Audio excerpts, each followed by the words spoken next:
do enlighten us with your views on. I can see. However, Vaishali could join us. So if you think that we can go ahead with Vaishali, then we can join. That would be perfect. Yeah. I hope that would be perfect with you, Marzia. Yes, Vaishali, please. Unmute. I'm really sorry. I don't know what happened. I was just no issues. It's all about technology. Yes, please continue. Right. Sure. Actually, there was just a little bit of thing that I had remaining. I mean, I'm probably I'll just say it like this. The bit that I was trying to explain was about using language as supportive approaches. I mean, trying to use the first language to actually explain a lot of things in our English language classrooms. And for example, when I have to give a complex instruction before setting up a task to my learners, I use Nepali to explain the instructions, because the objective of that instruction is to help them understand what they need to do. It's not about confusing them with even more complicated English vocabulary, So when I do complex instructions, for example, I use Nepali. And also, I use a lot of Nepali rules. I mean, the grammar rules that are there in Nepali, I try and use that a lot to help my English language learners understand the rules. Trying to give them things like what are adjectives called in Nepali. Give them examples so that they can understand the whole grammar rules in English. So using L1 to actually help them understand. Thank you for that. To help them understand English. I mean, that's something that we can do because it's about embracing diversity. It's not about translation, but it's about language supportive approaches. And the final tip I had there was about giving our learners the power to choose. So, trying to give them a sense that I can choose what I want to learn in English. Okay? For example, giving them loads of alternative tasks to choose from, rather than giving a task saying, if, for example, you might be practicing writing about the past. So instead of giving things like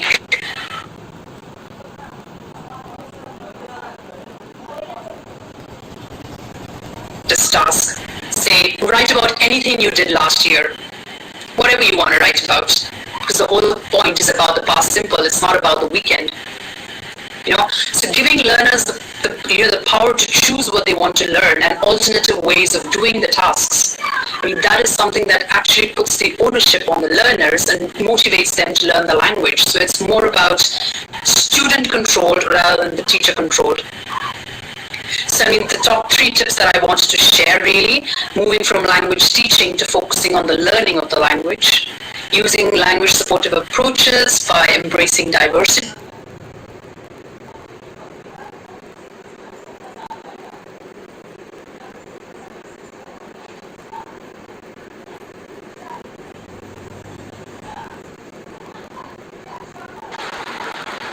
Vaishali.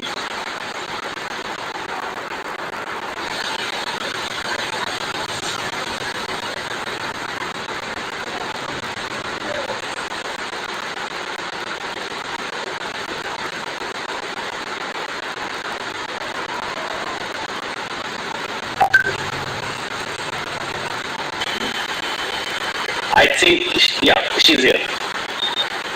She's here. Sorry. Over to you, Akanksha. I think wasn't I audible in the last part?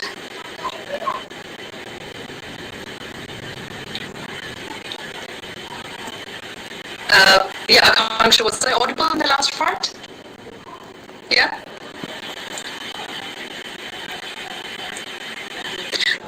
I can't hear you, Akanksha.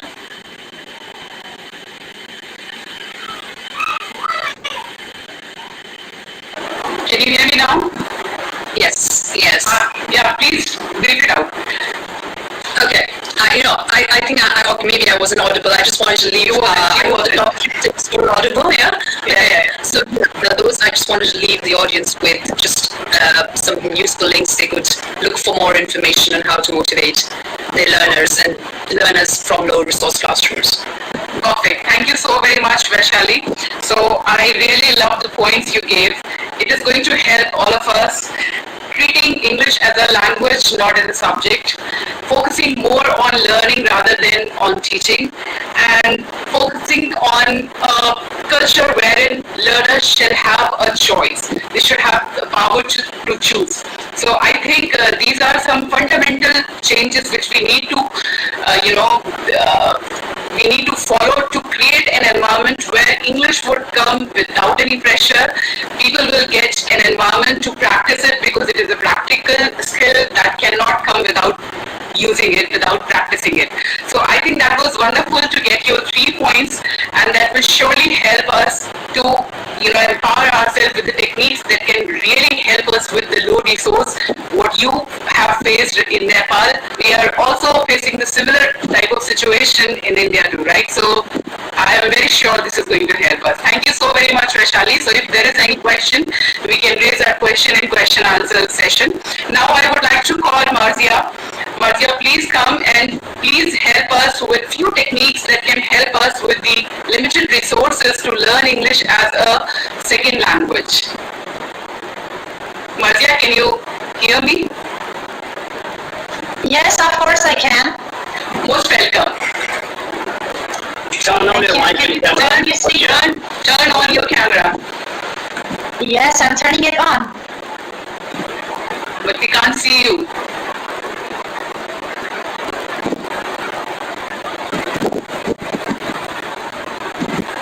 Okay, let me use my second laptop because I'm ready to face all these technical problems.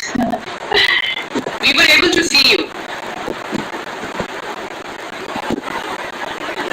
Can you hear me, Marzia?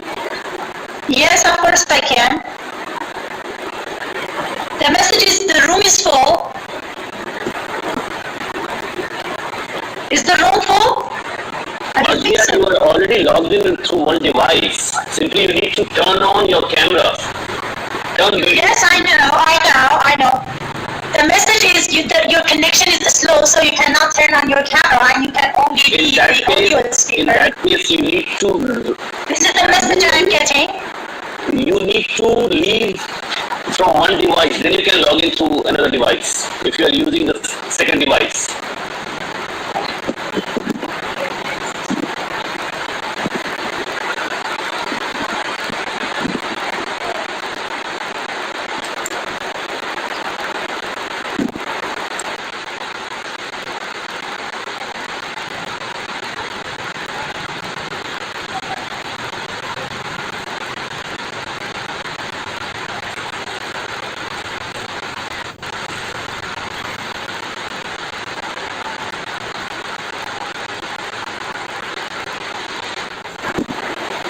I think she has joined us. Perfect. Well, Perfect. Go ahead. You can see me and you can hear me. Shall I start? Yes, please please. go ahead. Thank you. Good evening, everybody. It's my pleasure to be here with you. Well, let's start immediately because of the lack of the time. Because the topic of the session is techniques to learn English, I decided to talk about the learning techniques, not the teaching techniques, actually. And in the panel discussion, we defined techniques. Technique is a way of accomplishing a task. Technique can be a learning activity learners make use of. Techniques are things people do to boost their learning. So, in this brief discussion, I have decided to talk about the ways our learners learn English, the way they try to overcome the challenge, and I will talk about some very general techniques of language learning they can implement, and some very specific techniques related to the four language skills. As you all know, learners have their own ways of learning. For example, for some, random word lists seem to be appropriate.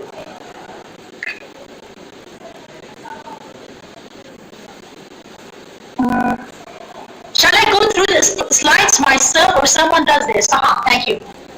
Thank you. For some, random Random lists seem appropriate, usually with a translation into mother tongue. Other students might lack a kind of organization, perhaps through topic. Some use flashcards, repetition, word list, note taking. All these techniques are effective in their own right, but next slide, please. What they usually lack is the context and meaningfulness and the relationship. This is what is missing in our students' techniques and ways of learning English and mastering English. I have checked my students' notebooks frequently, and I have seen these boring lists of isolated words with mother tongue translation. I'm not rejecting mother tongue, of course, but I'm talking about decontextualization. These lists, what's wrong with these lists? Next slide, please. What's wrong with them? There are usually long lists of isolated words. These are some instances of wrong techniques. Long lists of isolated words, or our students immediately read aloud the text or the passages, or sometimes they check the meaning of difficult words first and then go for the challenge of reading or facing the language. Next slide, please. Well, why are these things wrong? What's wrong with them? They are usually boring. They're usually difficult. Looking at a list of isolated words with no context, with no story, with no picture is really a daunting task. They are out of context. They are decontextualized. This is what our learners do, and they need help in these areas. The second problem is, in case of reading, the focus is mostly on pronunciation, not comprehension, but this is not the philosophy of reading. And they do reading not as a real-life behavior. Reading aloud, as we all know, is not real-life behavior. And in case of looking up the meaning of difficult words, what's wrong with it? They usually ruin the joy of discovery and guessing. And the challenge is spoiled, actually. Next slide, please. So there should be some features for a good technique. First of all, we need to teach them how to learn. I'm not talking about controlling everything. I'm not talking about ruining their personalization and their personal ways of learning, their creativity, and their own styles. I'm talking about the principles, and I'm talking about effective ways, and I'm talking about helping them boost their learning. So we may come up with some features of good language learning techniques. I'm not talking about language teaching techniques. Choice and decision making, as my honorable colleague Vishali said, are really, really important. This needs to be taken into consideration. This is quite, actually this feature has been focused on recently. So their choice and their decision making should be focused on. They need to have a say in classroom activities, in their choice of learning activities. So they should not be made to choose one single learning techniques and follow it as the only successful path of learning.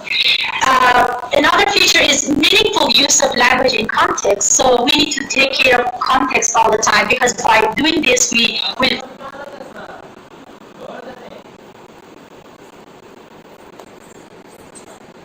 control and ownership of learners need to be respected again. So we are helping them, but they need to feel that they are controlling their own learning and they are just moving forward by their own speed.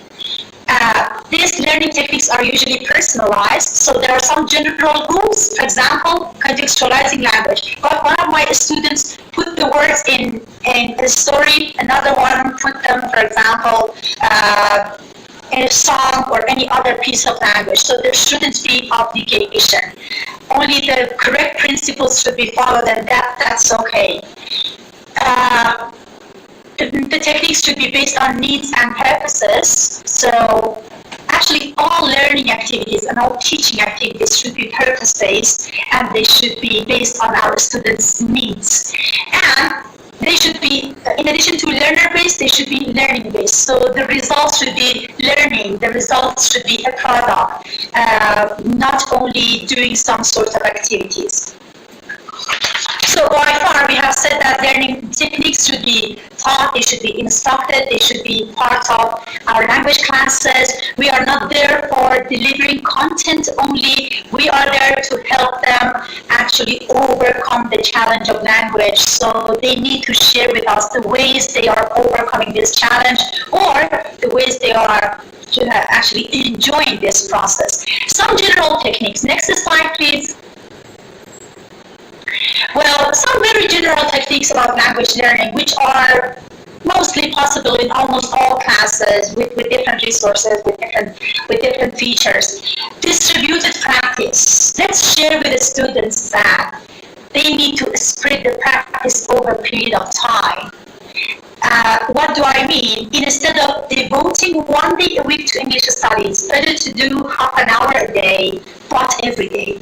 This technique of spreading our practice over a period of time and breaking the process into small chunks is more likely to reap results.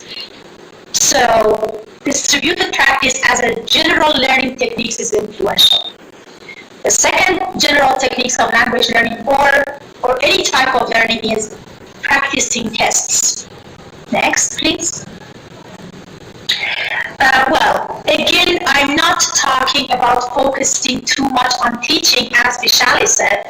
I'm talking about the value of question generating and the value of just challenging ourselves and as language learners. I'm talking about language learners, so challenging language learners.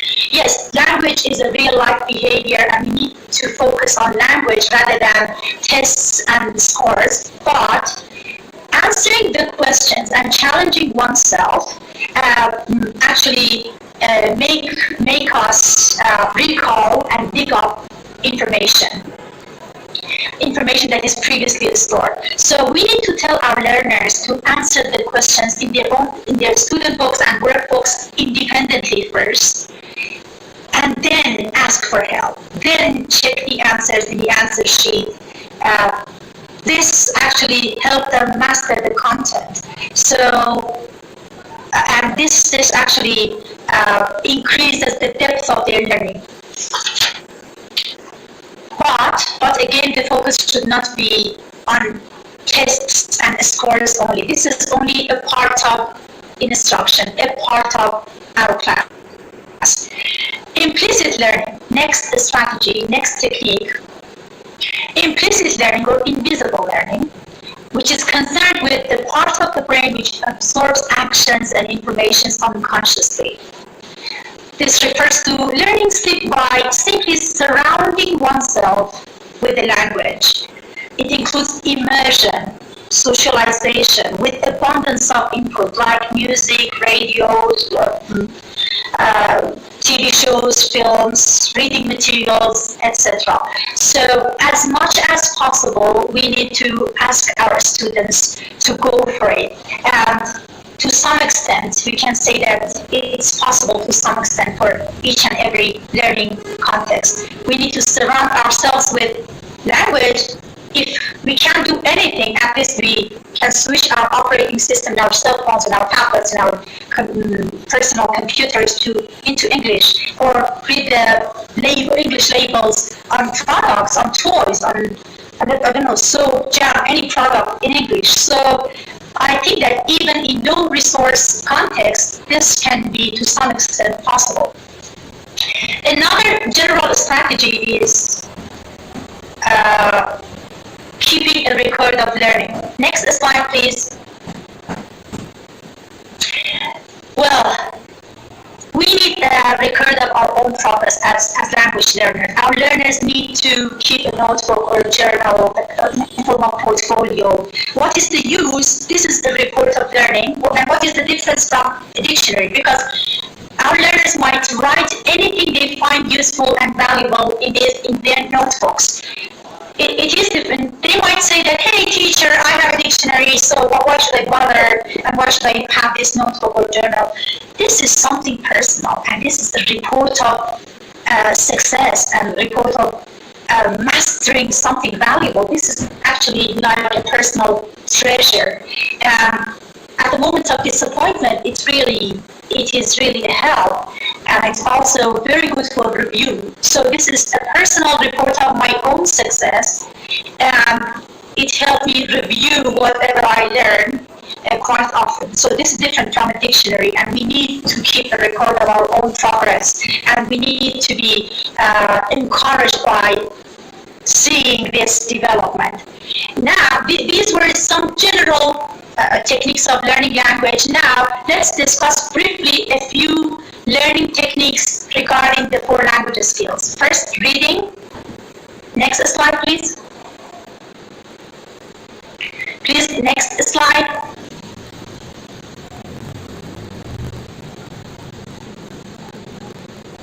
Marcia, you can also do it on your own. Yes, I thought that you are going to control everything.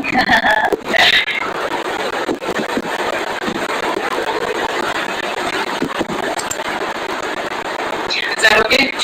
Okay. Well, in case of reading as the most important academic skill, it is suggested that we make our learners familiar with this task-based teaching. I'm not talking about the scientific technical terminology, but I'm talking about these 3 simple phases that students can go through, not only in case of reading, but also in case of all 4 language skills. Pre-task, task, and post-task. Preparation phase, main activity, and then post-activity. Preparation phase is usually focus their attention on the upcoming activity. The main activity of reading is usually silent. Research studies have shown that silent reading is better at this phase. And post-reading, which can be answering the questions, reading the text out loud, and checking everything with the passage. In addition to this, if students become familiar with guessing, inference making, note-taking, summarizing, reading for the main idea or details, all these reading strategies can also be helpful, and these can be somehow techniques at the service of our students. In case of listening, active listening is important. Well, I'm sorry we do not have time to elaborate on all of them fully, but I'm sure that you are already familiar with them. So my honorable colleagues can just take note and study them more later. And next, active listening. No, not next issue, not next slide. Active listening is important.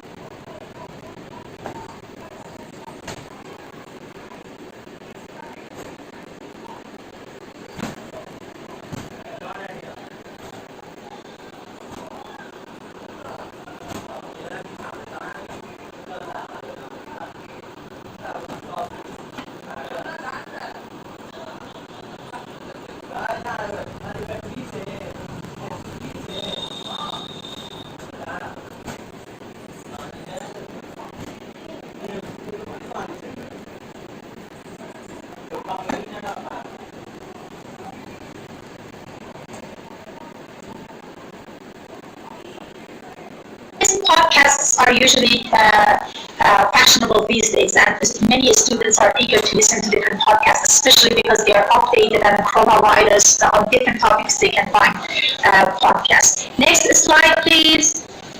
Well, about speaking, one very useful learning technique is to talk and record yourself. I remember the first time that I did this, I hated my own voice, and I said, oh no, this is not my voice, and my pronunciation is not that bad. My rate of delivery is faster.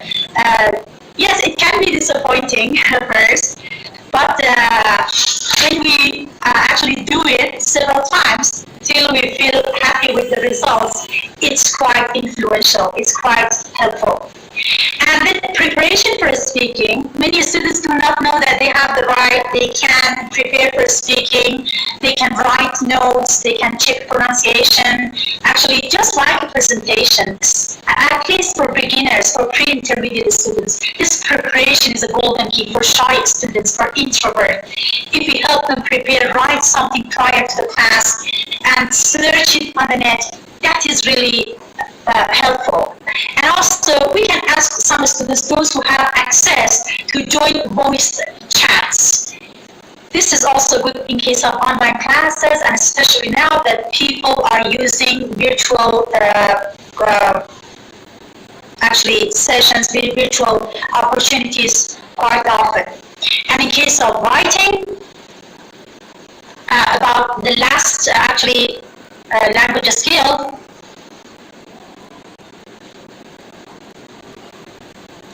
well, in case of writing, it is suggested that we check and analyze samples of writing. Why? Because first our learners need to know about the structure of a good writing, and this writing style of English might be quite different from their native languages. So they need to analyze and check good samples, well-structured samples of English, and then start by writing brief sentences and paragraphs. They need to evaluate their own work, this self-evaluation, and then peer evaluation.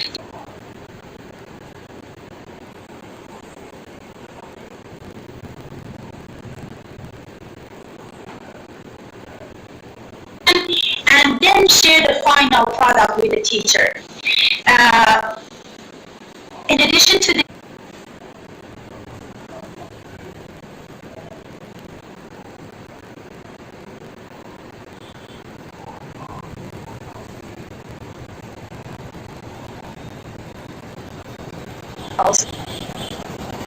also what Vishali just referred to.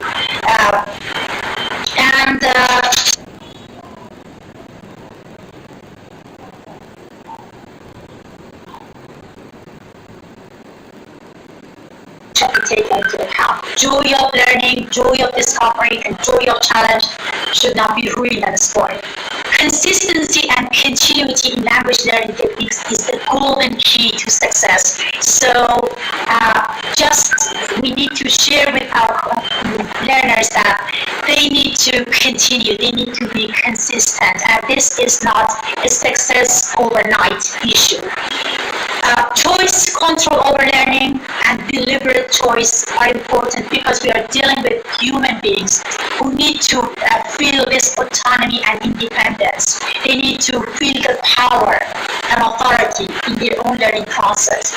Review is of great importance in case of any learning techniques. For example, if they have the notebook, the portfolio, the journal, and they record everything they learn, review is the golden key in order to master and internalize the content. And also, our learners need to share the stories of success and failures with us. Let them share these issues, and everything said can be reduced to one key element, which is practice, practice, and practice. Thank you. Thank you so very much, Marzia. So beautifully started the concept and about the features of good techniques. I'm sure that is going to help us all. So now we have our chief guest, who is Mrs. Lalita Pradeep ma'am. And Lalita Pradeep ma'am works with the Government of Uttar Pradesh in the Department of Education. Currently posted as Director SIET, she has joined services in 1992 and worked in school education and secondary sector at grassroots level. A state level awardee for her work in the field of inclusive education in individual category. She has been inducted in drafting committee of policy revamping in teachers education. She developed a software for teacher training management, which is TMS. MHRD adopted her model for the country, making it a mandatory window in a state dashboard. She represented in couple of national level committees as an expert in teaching, in teacher education and ICT integration in education.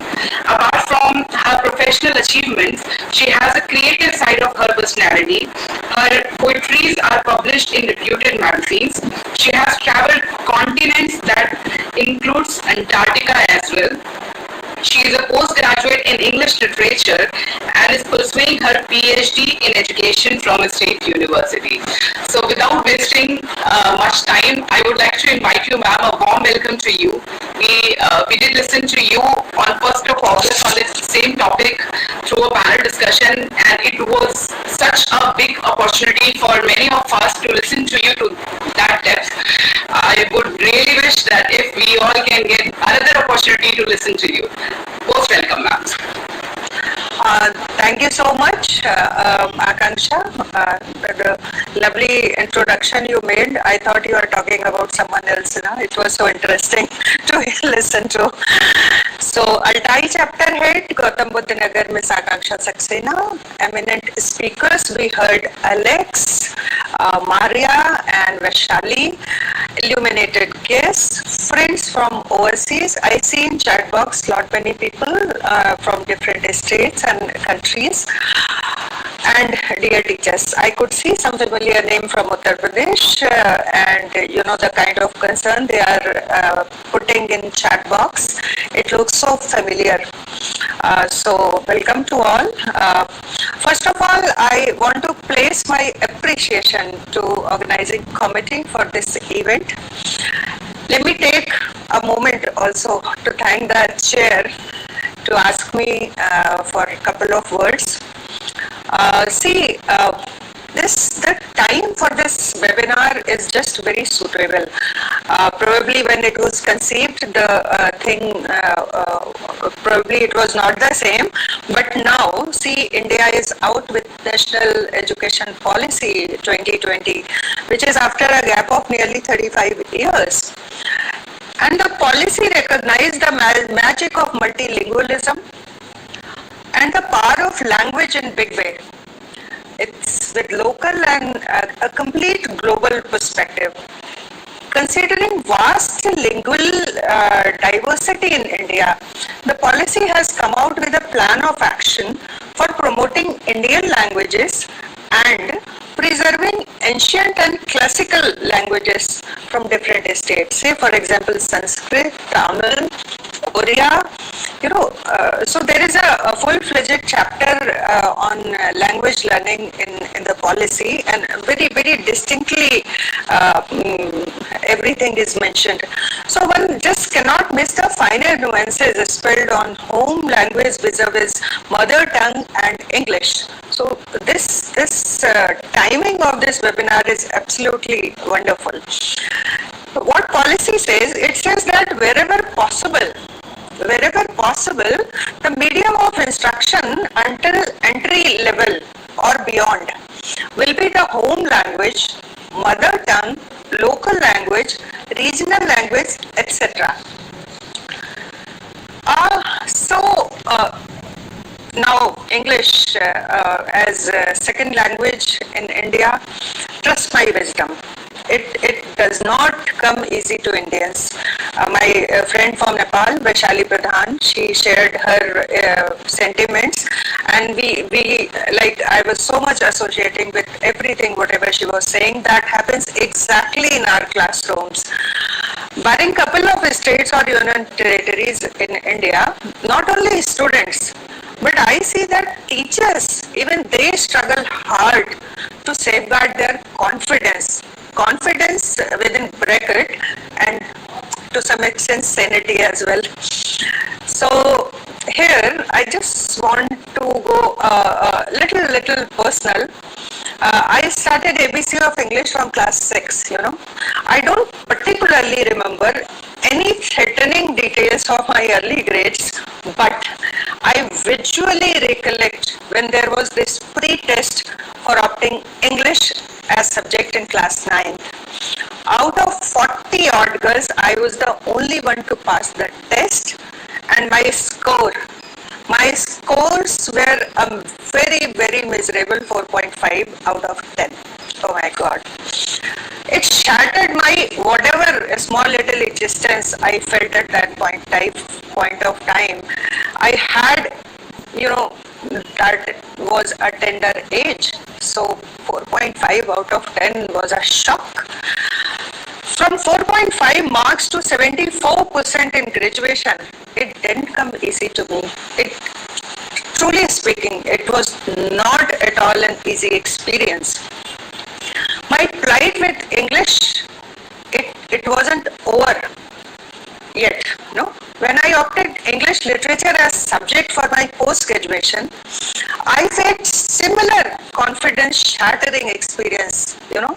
This time it was more obvious, more hurting, and probably humiliating to some extent, because despite topping the list in entrance exam, it took me months, months to secure a place in my classroom, which was not going well with a student of my caliber at that point of time.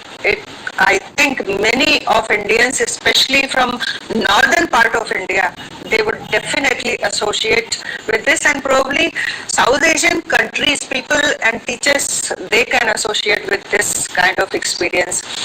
See, I'm not a teacher by profession, the kind of good presentation Alex made on Suggestopedia, a good terminology I have learned today, and the kind of to-do list Vaishali went down, and Maria, she was so absolutely great.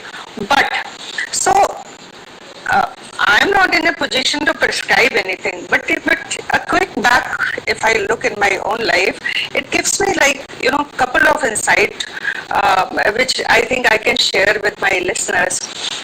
For my linguistic accomplishment, I shift my complete full credit to my teacher who handled us in early classes. In fact, she was a very, very tough teacher, very tough lady. She never pushed us to adopt shortcuts. So never adopt a shortcut as a teacher. Probably this transmits to learners, and they don't think going for shortcuts in life so far as language learning is concerned. She ensured to teach us the basics of language, that is grammar and phonetics and everything.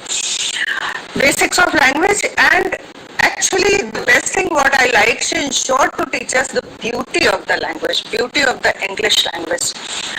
What was missing in her kitty? I reflect. Probably it was the fact that to teach English or any new ambience,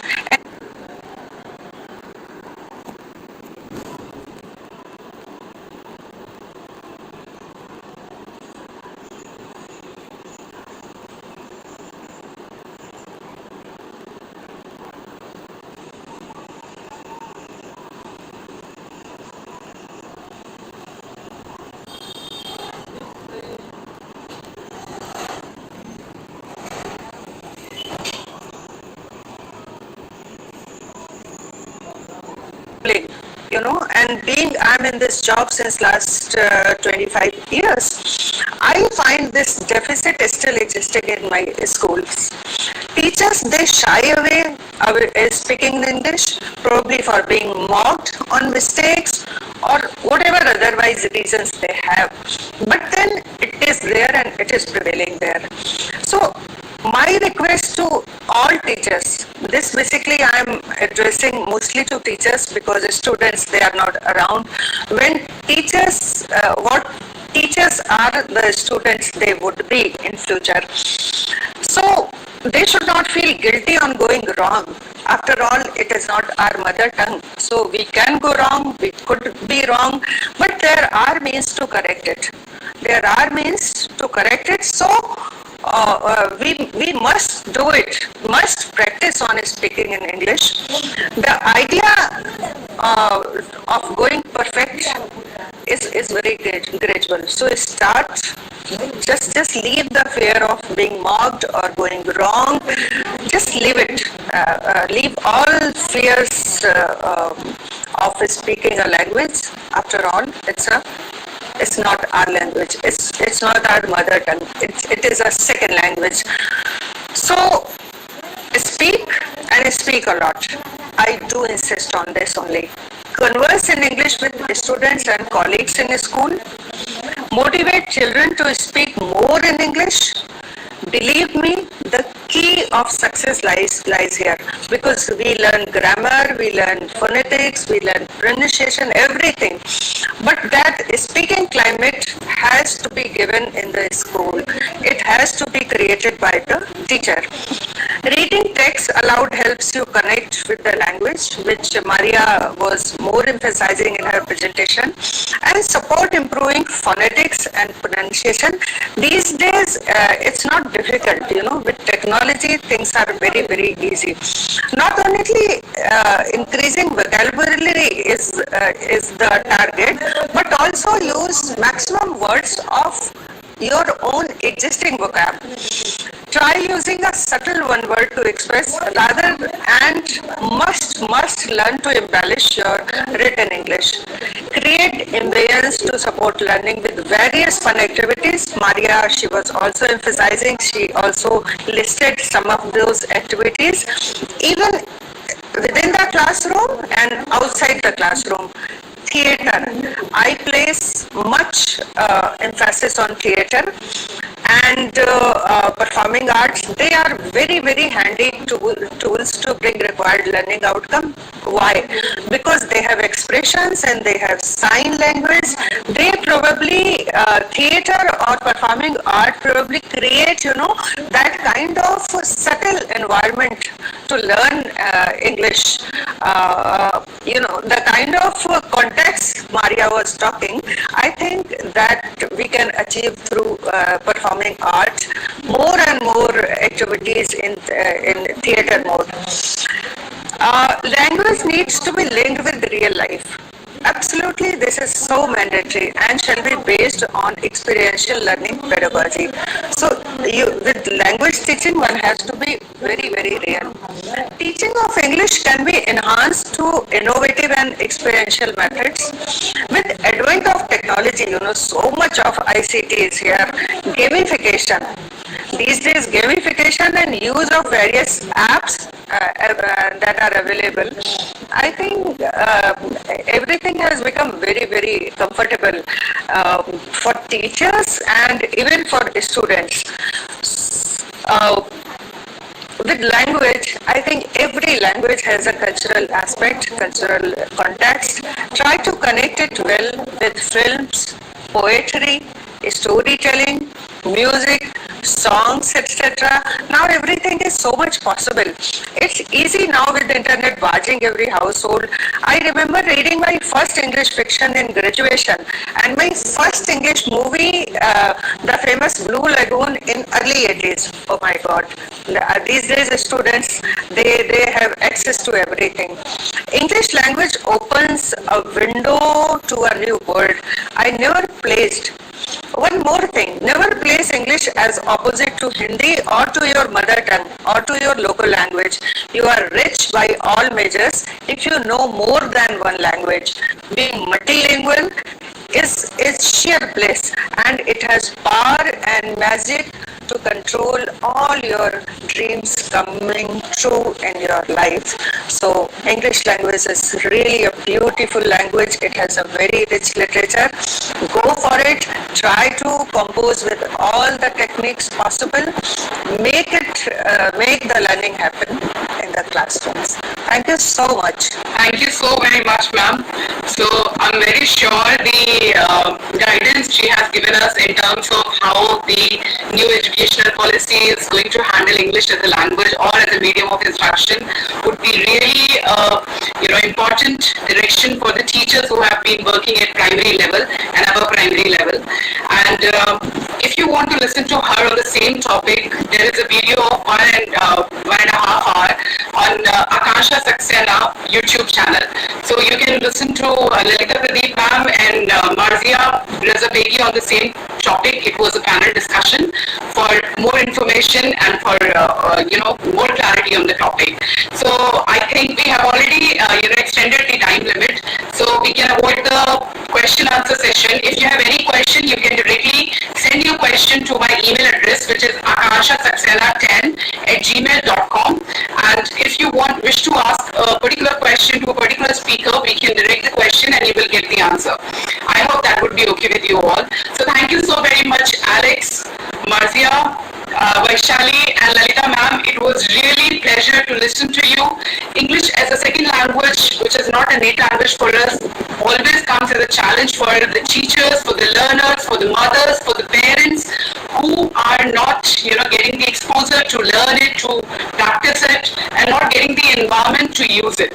So I believe this session would have helped many of us as to learn different techniques, strategies which can help us to learn English without any hesitation, within the limited resources and without any extra pressure.